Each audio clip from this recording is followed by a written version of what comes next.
versatility is the real selling point of the PIAT. When introduced, just toward the end of winter 43, this thing was better at killing tanks than the rival systems.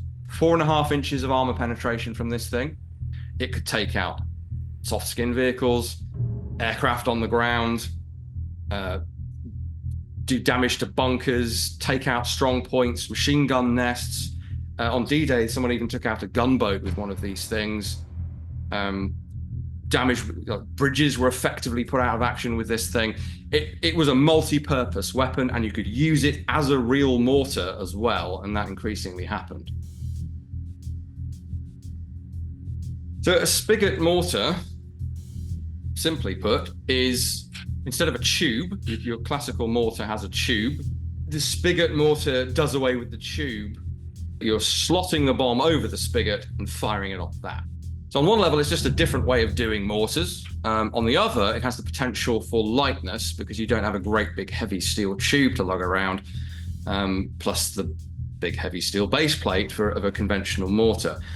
In practice, this thing is still extremely heavy, but it's in a configuration that's just about acceptable for infantry use, to actually be carried forward, put down, fired, picked up and moved on. This thing can do 4 to 5 rounds per minute, which is more than some of the comparable systems. So the really major drawback, this thing has to contact armor square on.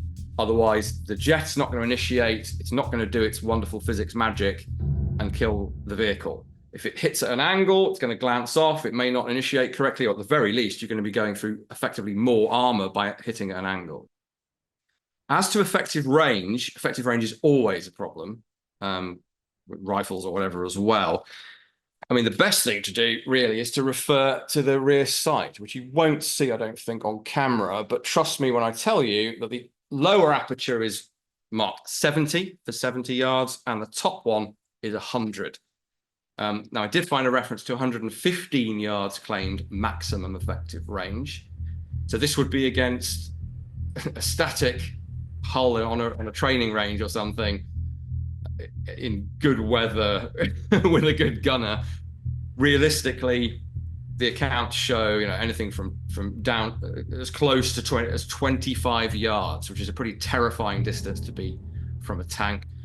So 2 complaints: weight and having to be very precise and lucky and get really close.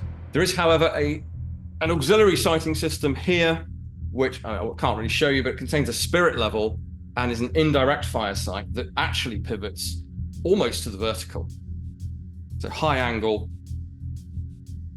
down to low angle, and you've got 100, 200, 300, up to 370 yards marked on there. And that's something that people overlook with this. 7th Battalion Parachute Regiment, Scottish NCO. I don't think we have his name, but so they were receiving sniper fire. So I'm not sure if that was sporadic, just infantry rifle fire, often said to be sniping or snipers, or if it was a professional sniper with a scoped rifle or something, unclear, but it's coming from a church tower, and he returned fire with PIAT, not just the once. He bombarded this church tower and just took it out. And when they moved in to sort of clear up, not just the sniper was dead, but 12 Germans had been taken out by this sort of mini artillery bombardment. So that's a great example of how the PIAT was far more useful than just killing tanks, but it could definitely do that as well.